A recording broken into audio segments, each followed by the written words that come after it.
Welcome to the show, Charlie. Thank you for being with us. There are a lot of people who are very excited to hear what you have to say. We got in a lot of questions in the last couple of days of wanting your advice. So we're going to have to go fast and go deep and go and answer them like this because we have we want a lot of your wisdom. Okay. So thank you for being here. You're doing okay? Everybody's healthy, safe, okay? Yeah. Okay. Thank goodness. And everybody else, please be safe. Wash your hands. Be careful. Okay. So the first question, I don't know how to get Sarit on, so I'm just going to read the first question, right? Sarit isn't on here. I'll just go to the first question. We'll figure it out as we go. Okay, we tried yesterday. We did a dry run through. This is not easy.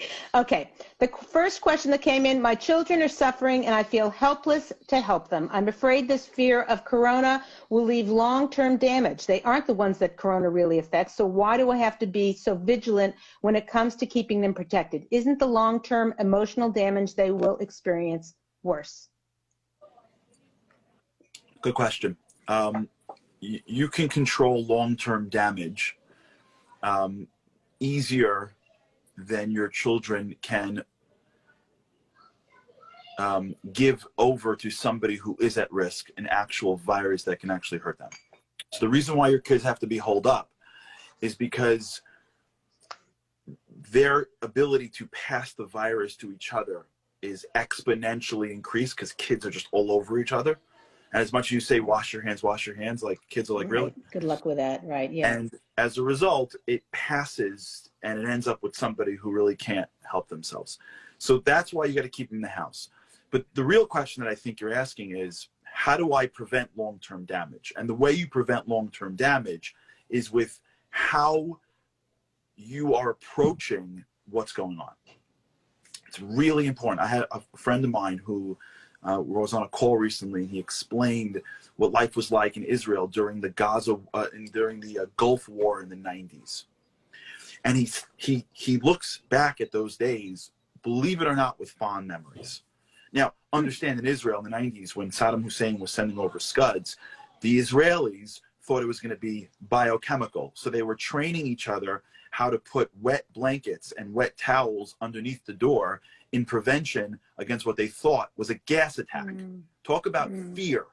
They didn't go to school for 2 months and walked around with gas masks. And this guy was saying to me that the way his family approached it, everyone had a job and nobody was worried and we're all a family. And I'm sure mom and dad were going out of their minds. Like, I'm sure think about it, just play it out, right? If Baruch Hashem, it should continue, there isn't mass panic that kids, and it'll hopefully continue, are safe. Imagine if there was. Imagine if there was a potential attack that can hurt the kids the most. We'd be going crazy. And this family took the stance of, so I'm sure mom and dad in their mind were going crazy, but mom and dad in their expressiveness was, we can do this. It's going to be great. We're going to spend time together. How you act, how you think, how you're dealing with fear, even if you don't feel it, but you project it, is going to teach your children for a long time how to deal with challenge. So the opportunity here is great, and it can get messed up, but you can actually be teaching your kids when the going gets tough. You know what our family does? We step up. And that could be even a greater educational opportunity than have this just be a regular day. That's just so awesome. In your book, Greatness, what's the title of your book? Unlocking Greatness. Unlocking Greatness. So in there, you talk about how, exactly what you're saying, stepping up. I have, one woman I was talking to yesterday, she said, Leah, I'm treading water. It's like, between the kids, between the cooking and my head's going to pop off with my husband. So I was thinking, like, having you on the show, I'm thinking greatness, like, what would it look like to not be treading water? What would it, can you define for us I mean, you just did a little bit, you gave us a smidge and I want more. How can we be great so that this can be a legacy, our kids look back and, like you said, this is a defining moment in terms of how to deal with crisis, stress, tragedies, difficulties in life. Yeah, if you look around at, let's say, athletes, for example, I know this is more serious than sports, but the greatest athletes are the ones that are in the areas of the most stress, right? They get paid the big bucks to charge down the field and have people watching them. There are people that tread water and make millions of dollars. They're called professional swimmers. So wherever we are, it's really less of how we're doing and how we're reacting to how we're doing, right? If you're a Navy SEAL and you're out there and you're dealing with challenges, that's what you're paid to do. So we don't think we're as great as we could be. Like, we don't understand the godless that is within us. We don't understand that the Kodesh Baruch Hu chose us to be here now. And he picked us to be able to be in this matzav. And if we're in it, it means that we can do it. What happens is that we take the standard from before this and we apply it to this. So whether it's Pesach or schooling or normalcy or cleanliness, we're just using old standards and saying, oh my gosh, that's how it used to be. So no. Pesach doesn't have to look the way Pesach looked this year. And your house is going to have to be as clean. And things don't have to be what they were. What has to happen is that we're strong and that we're positive and that our mentality is, I'm with you, Hashem. You chose me for this and I'm going to do this. And we have to lower the expectations of life before this whole thing. Yeah. And then instead focus more of our attention on not that what life was like, but more, how am I reacting? How am I responding? Am I tense? Am I tense to my husband? Am I tense to my children? That's more of our attention than... And that's all these questions I have. I'm telling you, Charlie, that's what they're all about how dealing with relationships. Like, how am I going to do? What am I doing with my kids? What am I doing? I want to make sure we answer this first person's question, which is, her kids are suffering. You know, isn't this the difference between the long-term emotional damage versus the current experience? So what advice can we give her? You know, in terms of you know, certainly being great and, you know, and being our best selves or whatever, but how can she deal with in the moment with this issue? I heard in here, like, she is feeling like the coronavirus recommendations aren't so, like, come on, it's the kids. They're not scared, you know, it's not them anyway, but it's the grandparents. Like, yeah. You know, so it's very scary. So maybe answer her specific question on that would be. It's all framing. Everything is framing. You're framing everything for your kids. Your kids there's no experience. Let's take out like pain and like joy. Just pull it out. Most things in the middle, right? Most things in the middle, there's no experience that gives you emotion, but for somebody else's framing of that experience. You have to frame it for them. You have to tell them how to see the world. You have to hand them glasses. So for example, your kids are like, this isn't fair. You know what you teach them? You know why we're all in the house for? Because there are people that are less able to deal with this virus that may get sick. We are giving people the gift of life by sitting in our house. We're mamish worrying about other people. And you know what you got to do to worry about other people? Stay home. Play Monopoly, whatever. It's a frame, right? It goes from, oh my gosh, to every second you're home, you're helping somebody live. Like, the framing of why we're doing this is so critical, because the kids are going, how do I take this in? And mommy and daddy are going, let me hand you glasses. These are the glasses. They're called gratitude. We're healthy. Baruch Hashem. This is the frame of a family. You're handing them the ability to see the world. But know that. Understand that what you're giving your kids now are glasses to see not just this, but glasses to see challenge for the foreseeable future. If you sit back and go, hey, we're going to be grateful, but it's terrible. I get that. But if you change the way you see the world, it could be, and I hope not, that someone's kid, Mitzvah, will get married, and when they get married, as they're walking into the chuppah, there's going to be a blackout. It could be. The way mom and dad are dealing with this and being grateful that you're married, even though they're going to remember that. And that's going to be the difference in whether or not the challah melts or the challah comes to the Torah. What's framing now, it's all happening now. This isn't a fire drill. This is real.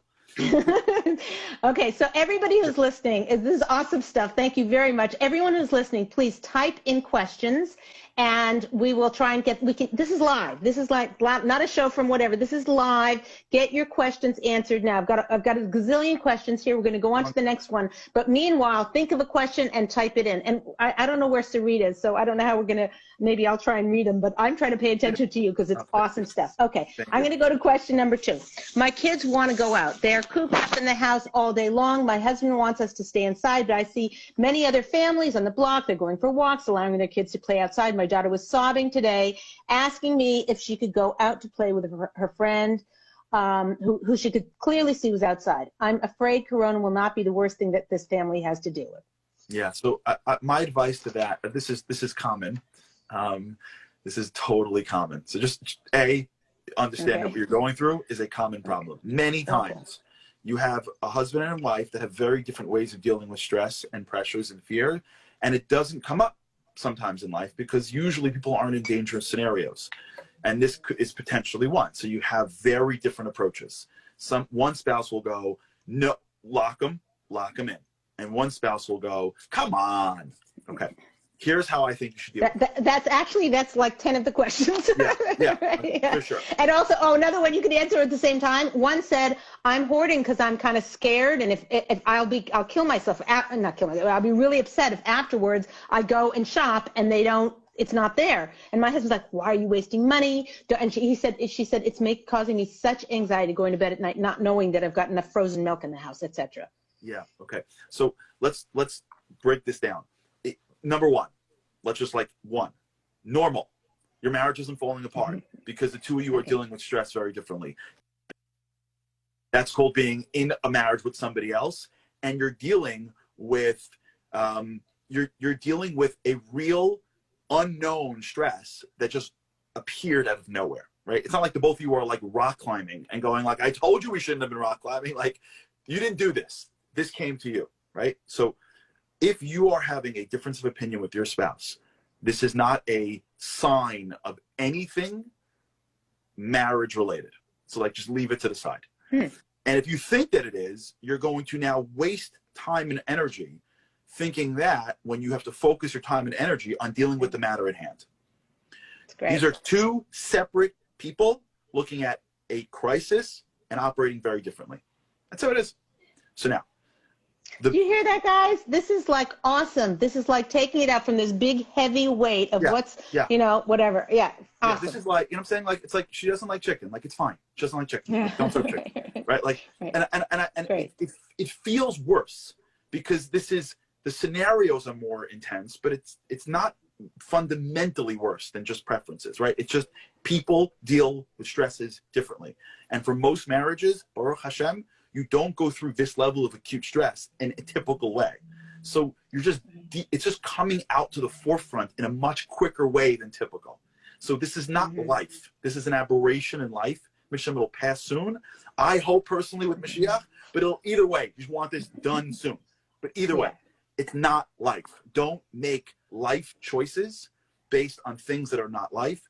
Don't learn klal from a yotzim and a klal, and don't waste time and attention that should be going into positivity by starting to darshan up the marriage right now. So just take a deep breath. Marriage is not affected by how you're dealing with this. Even if one's like, why are you spending money? And the other one's like, don't go outside. Here's how I think you should focus on it. Number 1, I would say let's start with the top and then we'll work down. Advanced, and then we'll go down to beginner level. Okay, advanced level is try to put yourself in someone else's shoes. For example, money.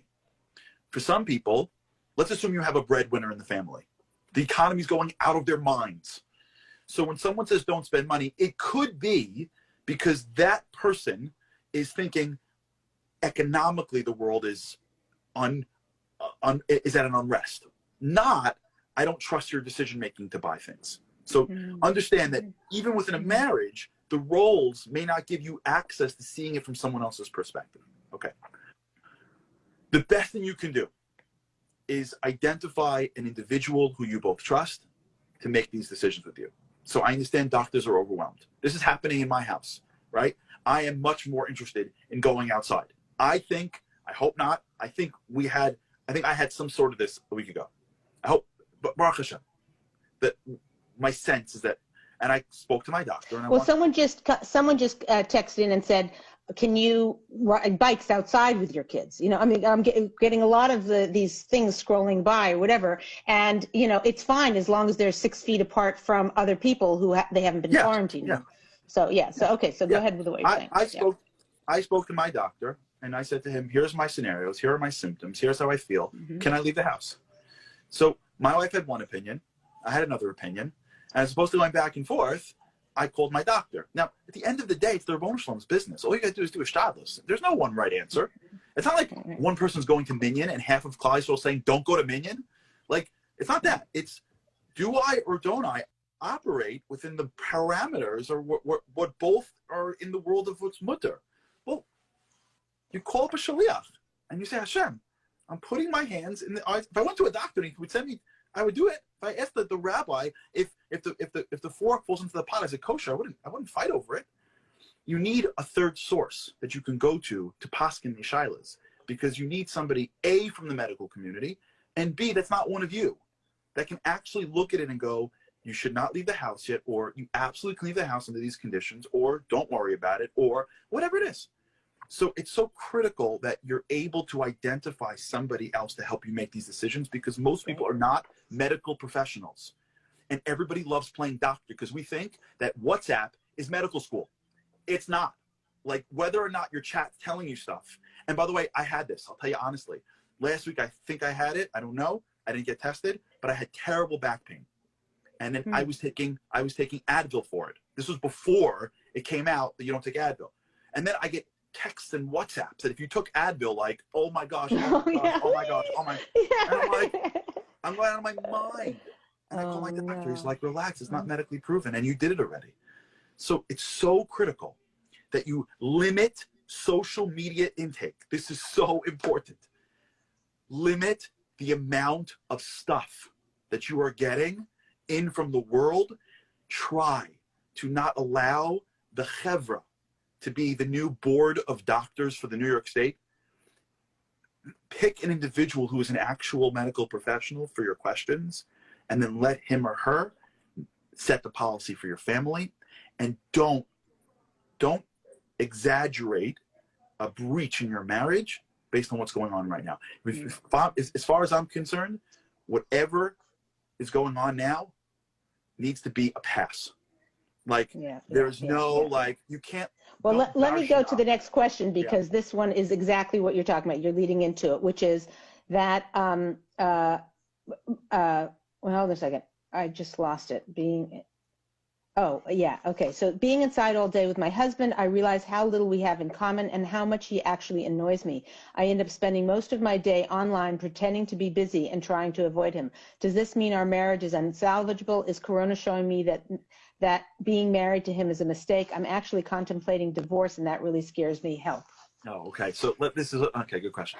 All right. So let's understand something. What ends up happening many times in marriages is two people get together and then they choose how deep to go into the relationship. Okay. So they will start spending time together. You'll be first married, and it's like you're talking all day and like, oh my God, she's so funny, and he's so funny, and he's like, you know, he's a gadol hador and she's hysterical. It's awesome. Okay. Mm-hmm. And then life goes on, and then you start to not break apart, but you start to get into your own routines, and you start to get to a place where you're operating in a relationship, but the relationship sort of requires lots of time doing your own thing. And now the whole thing gets disrupted. So the routine is off. So you're not used to the time you're spending with the other person, because that's not part of your normal routine. Your mind isn't used to the interaction with people. Now, this happens to your kids too. You don't realize it because no one would ever divorce their kids, right? This happens to your house as well, but no one would ever realize it because the house is inanimate. Right? This happens to everything that you are changing your relationship to in the beginning, because you're not used to it. Your brain doesn't know how to process it. So in the beginning, it feels off because your brain's like, wait, we used to spend time doing A, B, C, D, E, F, G. We're not doing any of that. So you have to look over to the people around you and either rethink. Hold on, I've got a technical difficulty. Hold on a second. Sorry, someone's saying that the comments are very distracting. Do you know how to turn the comments off? Adam, I need to know how to turn the comments off. Yeah, let me help you out with that. I'll get right back to you. Okay. Sorry about that, Charlie. I just want it to be a great show, and I totally agree. They've been driving me crazy. I didn't know there was an option. I would have done it a long time ago. Okay, we got the technical guy. Okay, sorry, you were right in the middle of a sentence. Three things. Number one, don't look at your marriage now. Your whole day is being disrupted. Your brain is doing things that you don't even appreciate. You're looking at your husband, but you're also looking at your husband with this subconscious fear from the virus that you're not even aware of, and with this frustration that your house is upside down, and with this piece of what's with Pesach, and this little piece of one of my parents. When you're looking at him or her, you're not looking at them the way you would look at them if it was a regular day. You got so much subconscious things going on that when those eyes are looking over at someone, they're not getting the best look. Mm-hmm. Don't make judgments about somebody now. You're in crisis mode. Number two, many times you're just used to a routine with somebody. And when that routine gets disrupted, you have to relearn time spent with somebody else. So that's what happens in marriages, where in the beginning, they're together and then they separate because you're doing things. And now when you come back together with more time, I can answer for you when you get a second. You have to almost like relearn the time together. But I think what's really going on here when it comes to marriages is that there's a lot of suppressed frustration and tension. And we're looking at other people and making judgments. And it's not fair to them. It's not fair to us. And it's really hard to turn to your husband and be like, listen, we don't spend so much time together. Let's talk. When you're in the back of your head, you're like, the kids are driving us. Like, there's so many things that are getting in the way of reconstructing the time together. So it's just critical now that when you start thinking of your relationship, you give the other person the most benefit of that as you can, and you allow time together more than you would have otherwise. If you feel right. So the question for that is that it's like the problem is too much time together. Hold on one second. Let me just get this comments off. How do I do it, Adam? So on the bottom there is where it says like comments and stuff like that, where you could text something in. There should be 3 little dotted lines right there. Okay. Turn off commenting. There you go. Fantastic. Oh, I can see you. This is so much better. Okay, fine. We're getting our act together. Thank you. Awesome. Okay. That's good for me too. So okay. You're good. Okay, fine. Okay, so go ahead. Okay, so you were talking. So that's critical. When you talk about time together, you don't have more time together. You think you do because you're in the same house together. Time together means you're actually spending the time together. It means you're actually sitting and talking. Small little detail, right? Yeah. Exactly. Like being in the same house when the world is tense and sort of retreating into your room with the tension that you're not even fully aware of. That's not time together, right? Time together is taking a walk and like actually building the relationship. But it's really hard to rethink things in these moments now. So the best thing you can do is think about ways in which you can get closer, not ways in which you can fall apart. And think about what you can do to build your marriage stronger, not evaluate whether or not you should dissolve your marriage in the first place. Yeah, because believe 100%. it or not, even if you think you're seeing clearly, you're not seeing clearly. We have no full appreciation of how complex our mind is and how, I was doing it's something. It's probably not a good idea to make any decisions. I mean, life decisions. Some people are making decisions about their jobs at this point, and, there's some things you can, but any decision you can put off, like moving, or you're in the middle of, you're going to go on a trip, whatever, any decision, it's probably not a good time in the heart of a crisis. Yeah. Okay, let me go to the next question. My mother is over 65 and she's having anxiety and heart palpitations every time I try to mention that my family won't be able to spend Passover with her. I'm afraid her blood pressure will skyrocket and we will have more issues to worry about than corona if we don't go. I'm also seeing different opinions. Many are saying if you are quarantined for 2 weeks and aren't asymptomatic, I don't know, whatever, don't have symptoms, that you can be there for those who need you. What am I supposed to do? Okay. Speak to your doctor about what you can do. Don't read things. Don't make decisions about your mom based on news flashes and WhatsApp message groups. Even if the top of the message group was Dr. So-and-so said this. We got to stop doing that. In fact, if you want to do something good for Klal Yisrael, I'm going to give you a great thing you can do. When you get the next WhatsApp that says, Dr. So-and-so said people are dying, just don't send it around. Like, just slow down the panic. If your husband's dying in a minyan, don't tell him to stop. But outside that, like if people are home and they're following procedures, like you don't need to pass on panic anymore. Okay. If you're going to make a decision about your parents, speak to an actual medical professional, not WhatsApp. Number 2, when you're dealing with people, move them to day-tight components. What that means is do not think of anything past today. If there's one thing we learned from Pesach, is that one day you could be sitting in your house and the next morning you have to leave so quickly that the bread can't rise. If there was one lesson we learned from Pesach is anything could happen at any moment. Tomorrow morning, there could be some miracle vaccine that is changing. I don't know. Guess who runs this world? Not me. And if you think about life in February and life in March, you'll go, no one could have dreamed it. So now think about life in March. You can't see April. We, believe it or not, can't see Pesach. As much as we want to see Pesach, we can't see Pesach. And if there's one thing this virus is teaching, by the way, the reason why I'm holding myself back is because I got a message from a big tzaddik in Yerushalayim, in Eretz Yisrael, not to even mention the name because it gives it kayach. So if you can do one thing, many things I'm asking you to do, just don't even say the name. Say the virus. Everyone knows what you're talking about. Spiritually. Okay. We don't know what Pesach's going to bring. Nobody does. So when you speak to your mother, you say, Ma, I hope so. I don't know Pesach. You know what today's going to be about? Today. Let's talk about it tomorrow. So I had a couple, and they were having a lot of tension or whatever about going and coming, or whatever. And I actually, because I'm just asking if your thoughts, is that I said that they should just stay home because then the wife can start preparing and getting her mental head in it. If she, decides last minute, or if someone gets fever last minute, then they're kind of stuck. So for sure. Right now, the lesson is sit tight, stay at home. Probably it's going to be there. In the same, in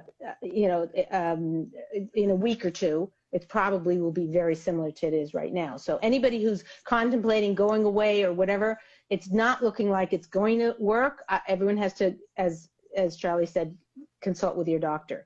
But the guidelines as they are right now, it looks like everybody's going to be home for Passover, and that you should start thinking about doing for that. sure, you should plan B. But what I'm suggesting is when you're dealing with older people and they're dealing with anxiety, try to limit the anxiety by focusing on shorter durations. Yeah, As you look further into the future, anxiety increases. But you're right. Oh, that's interesting. Say that again. As you look further into the future, anxiety increases. Yeah, because anxiety comes a lot from the inability to control. So when you look into the future, you can't control the future. So as you look further into the future, you realize I can't control what's going to happen. What do I do? What do I do? What do I do? So the anxiety. What's the hack for that? You're right. It's so true. What's the hack? Here, today. Plan. Just be here. Yeah, tonight. And you can control your mind. Like you can control your focus. Tonight. I'm focusing on tonight. I want to get to tonight. So I'm going to plan for Pesach. You're right. You have to be smart about it. You can't be like, I don't know, Pesach, is that Pesach? I'll find out in Yom Tov. But when you're talking to people and they're like, what happens if the answer is we plan, but let's not think that way. Right here. Let's get to today. We're here. Let's go to bed tonight healthy. Let's wake up healthy tomorrow. How about that? We'll focus on Pesach. Okay, so here's the next question. How do I get my husband to help more around the house now that I have the kids home and I need to help them with their schooling? I can't possibly get all of the homework done and dinner on the table. I'm completely exhausted, getting annoyed, and losing my patience with him. What do you advise? Okay, good. So let's do the two things. Number one, watch him for a little bit and see what he's doing. Okay? There are husbands out there, and wives too, but I'm just using this as a case. There are people out there that are at real financial risk. Hashem should bless them. Okay, so some husbands are overwhelmed with trying to maintain the financial capacity of their lives, and not every marriage. In many marriages, there's two breadwinners. This is 2020, but there are homes where there's a division of responsibility, and in that division, if it does fall on the husband, the wife may not fully understand what's really going on with the economy. So she may see her husband in the office all day going like, where is this guy? But this guy is trying to control their assets. So first, before you judge, just watch, ask, be sensitive, and be empathetic before you ask. Because believe it or not, there are people that are sitting, but they're not idle. That's one. Number two, try your hardest to not ask with the passive aggressive tense voice. It is so condescending. I don't know what you're talking about. Explain. I don't know what you mean. And even as I say it, I know that they may deserve it. I know we may deserve it, but it is so difficult to swallow what I'm really saying is, you're not helping. Can you please step up so I don't do it all myself? I know they may deserve it. Let me be clear. That may be the right approach, but it's not going to work. You're shifting a habit. What's happening, again, in this case, I'm assuming, not in every family, that the wife in this case was mostly in charge of the domestic responsibilities. So what's happening to her is that her responsibilities are becoming more acute. It's just more. It could be that in some cases, for a husband, it's brand new. Could be. He's helpful, but he doesn't feel the burden the way that. So he's just not only aware, but also not as interested. So it's not a question of, can you please? You have to understand that husbands really want to take care of their wives. Like, husbands have this internal need to feel like their wives are being taken care of in their vicinity. It kills them when they feel their wives think that this guy doesn't take care of me. This guy doesn't get it. It does. They may not come across because guys are tough, but it does. It grates. So when you couch it as passive aggressive tense, it distances. When you what do you recommend? What can someone do instead of that? In a moment of quiet, not if you can. Listen, let's be human, okay? It happens. But if you can find a moment of quiet, you can turn to your husband and say, can we talk about this? I just want to let you know that I feel overwhelmed, and you're awesome with the kids. Can you help me? Like, I know what's going on in your life. The awesome with the kids was the operative, that's it. Yeah, because we also have feelings, like I'm saying, and at the end of the day, we if you're a good guy, like, you think you want to sit back and watch, you don't want to. You haven't done it as much. You may have other things in your head, and each part. If this was a man show, I would say it to the guys. I'm not like picking on one side, but like the idea that we're involved in things that are tense, and the way we respond is like passive aggressive tension. It's just not productive at a time where you're living with each other. Like, it's not like you can just say fine and see you tomorrow. I'm going to work for the day. Like.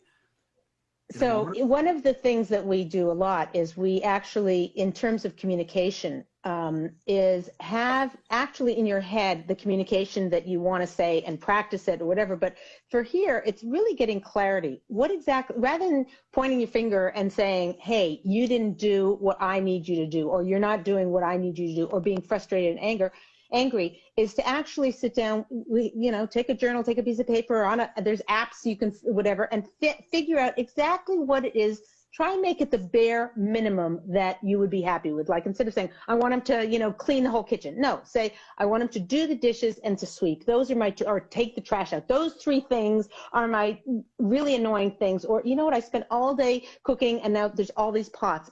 Just do the pots for me. So I'm not saying in other words, looking for it to be 50-50 and whatever. This is where a man provides certain things, a woman provides certain things. Don't even go there. Think in your head, and I would say this to a man as well, think in your head, what is the minimum that they can do that you'll be happy with? Get that clarity, and then what Charlie's saying is in terms of how to communicate. If you say it passive-aggressive, or you say it like, because you're just a jerk, and that's why you're not doing it. Are we allowed to say the word jerk? I don't know. Anyway, somebody's not behaving in a way that whatever. So figure out, how does your husband work? if your husband, anything you say, he's going to bristle at, you know, because that's his personality or because that's the history you've created with each other, whatever, you need to figure out what's going to be the best way to get that communication over to him. And it could be leaving a Post-it note saying, here's, if possible, can you do these? Let me know out of these 5 things. Move the car, do the you know, whatever. I guess nobody needs gas in their car. Whatever. These are the 5 things. Can you do all of them, or which ones can you do? Which ones can't you do? Maybe that's the way to do it. So how you're giving it over and how you're, that's going to be the floor upon your relationship, how your relationship stands. If you can give it over in a way. Because this, what a lot of the women, Charlie, that I've been getting, you know, pages of, lots and lots of emails, is that they're feeling overburdened, underappreciated. They're trying to be their greatest self. They're trying to, you know, a woman said, I don't usually pray Shemona Esrei. I don't pray, you know, every day. I have been. I'm so proud of myself from a spiritual standpoint. I have exercises for the kids. I have art projects. They're cooking with me. I'm doing all kinds of great things. My husband's not appreciative of it. This is the next question. My husband's not appreciative of it. He doesn't, I don't even feel like he gets it. And he's busy. If he was on doing, like you're saying, the financial planning, and if he was on doing the, reading the news or figuring out how to solve it, if he was doing something like that, it might be okay. He's on there playing video games from morning to night while I'm slaving away. It just, there's nothing I can do. I mean, and I asked her, because I had one opportunity, I said, is this is this how he always is? Or is he like going into his shell because he's scared? This can cause a panic attacks with people. And she didn't know the answer to that. But anyway, the basic question is, that, you know, in terms of communicating it, in terms of fairness, in terms of what if the guy isn't appreciating her, how does the woman get what she needs now during this time where it's just not about her and she just has to, you know, that's just, you said something at the beginning of the show, which is that this is an opportunity for it to work better, for couples to be closer, yeah. Which is extraordinary way to look at it.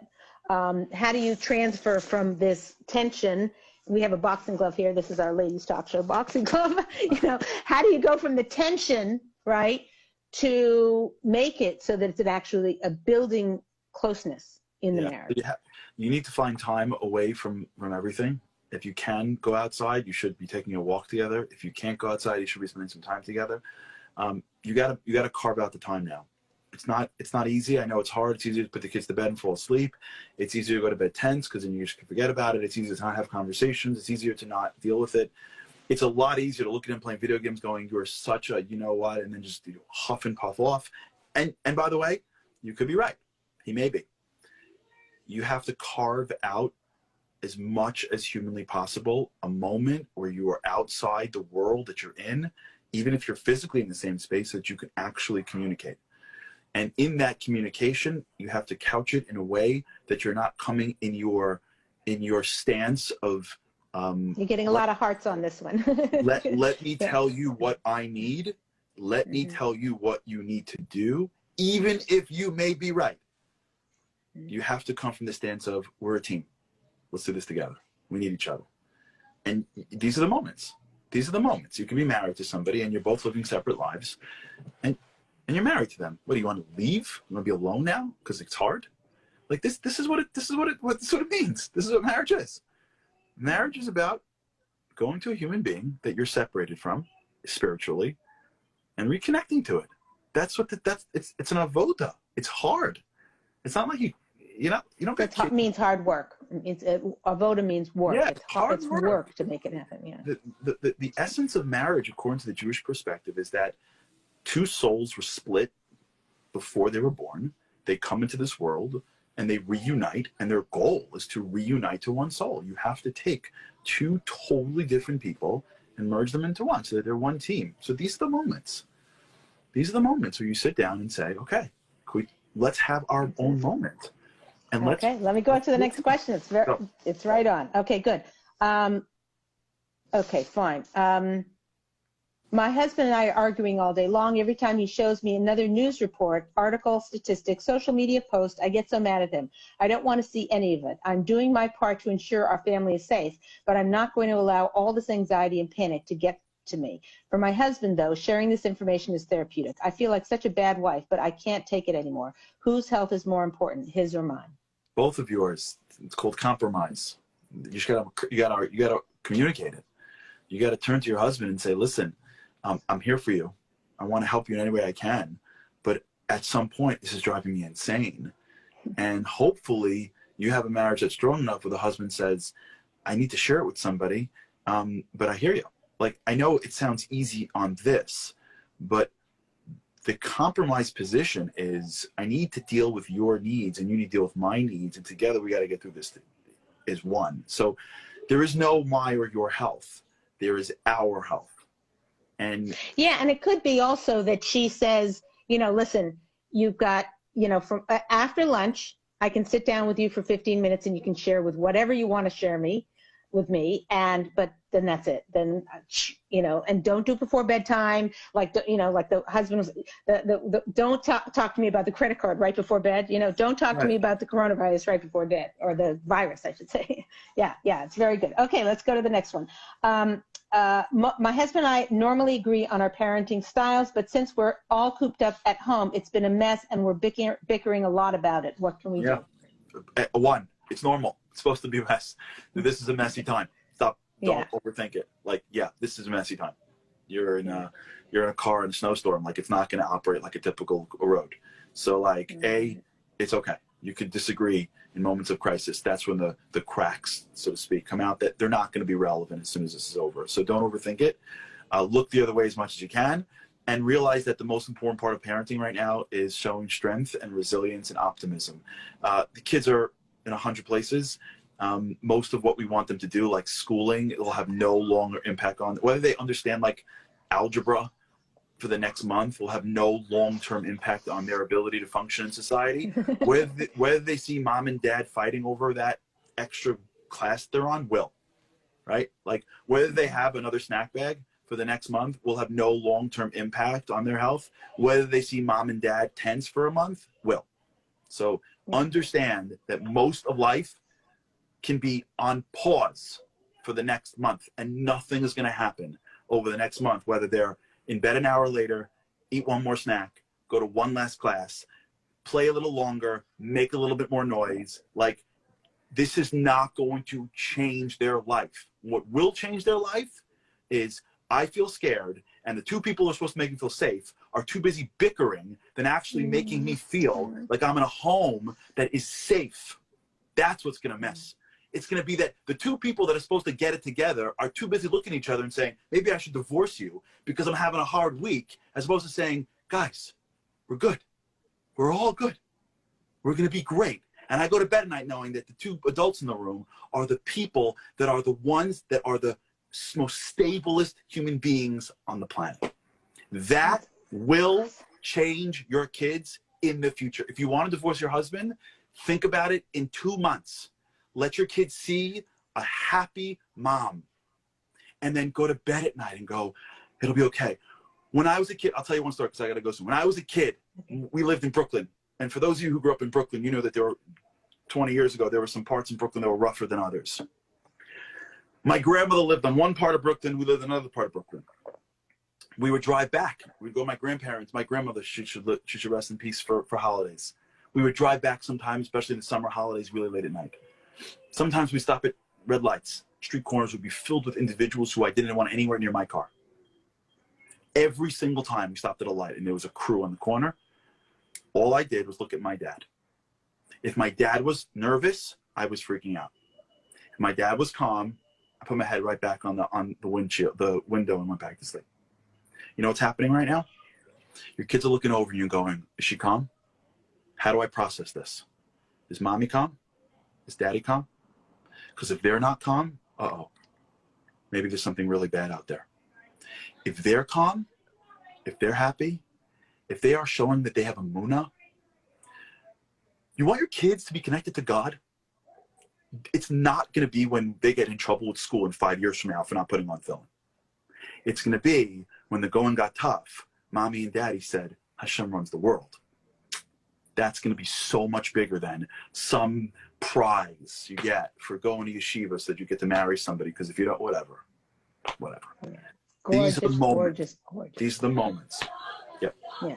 Yeah, that's great. Charlie, thank you so much. I mean, everybody, yeah, nobody's here. I usually have like 6 people, whatever. I know they're watching, they're all clapping, they're all remote and everything like that. But thank you. It was absolutely extraordinary for me, for everybody who's going to watch the show. It can really make a huge difference in their getting through it. And thank you very much. Thanks for being on. Appreciate it. Thank you. Take care. Thanks. Bye-bye.